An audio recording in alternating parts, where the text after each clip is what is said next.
Kaum muslimin yang semoga dirahmati Allah, pada tanggal 6 Februari ditetapkan sebagai Hari Anti Sunat Perempuan Sedunia. Di Indonesia sempat ada larangan sunat perempuan, akan tetapi aturan Permenkes tersebut akhirnya dicabut dan dipersilahkan melakukan sunat wanita asalkan tidak dilakukan di layanan kesehatan seperti rumah sakit, puskesmas, dan sebagainya. Lalu bagaimana kita sebagai umat Islam menjelaskan dan menyikapi hal ini? Perlu diketahui bahwasanya di beberapa negara dunia ada praktek yang salah terkait dengan bagian apa yang dipotong ketika khitan wanita.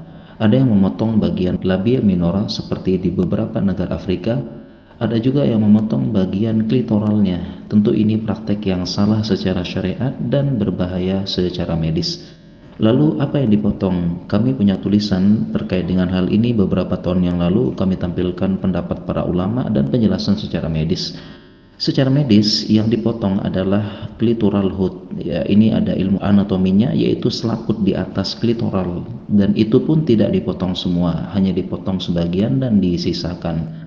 Dan kesalahan memotong bagian ini karena tidak ada SOP yang jelas, dan ketika beberapa ahli sunat wanita yang sudah sering praktek ditanya oleh surveyor, mereka menjawab berbeda-beda. Ada yang mengatakan pakai perasaan saja, dan bahkan ada yang tidak bisa menunjukkan anatomi yang jelas.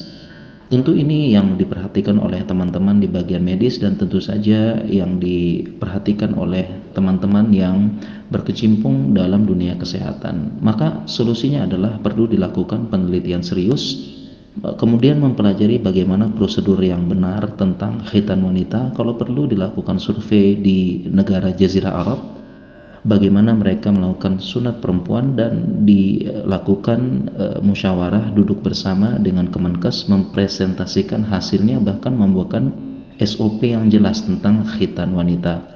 Kami rasa apabila ada SOP yang jelas, maka dunia medis dan Kemenkes akan mendukung sebagaimana SOP khitan laki-laki. Ya, karena SOP-nya jelas, khitan laki-laki bahkan diajarkan dalam fakultas kedokteran dan ilmunya ada. Dan kami juga pernah membaca ada fatwa ulama yang menjelaskan bahwasanya tidak semua wanita di dunia lahir dengan clitoral hood yang panjang, sehingga tidak perlu disunat lagi karena sudah pendek. Bahkan kalau disunat akan habis. Jadi ada suku, ras yang memang sudah pendek dan tidak perlu disunat. Tentu ini juga perlu dilakukan penelitian apakah perempuan Indonesia termasuk yang ini atau tidak.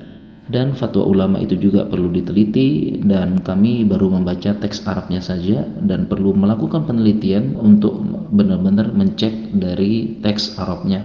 Semoga ada yang bisa melakukan penelitian dalam hal ini, ada yang mensponsori penelitian, bisa duduk bersama dengan teman-teman Kemenkes dan diterapkan SOP yang jelas. Ya, harapannya ada SOP dan bisa diajarkan di kuliah kedokteran dan kesehatan. Dan selebihnya silakan baca tulisan kami, semoga bermanfaat.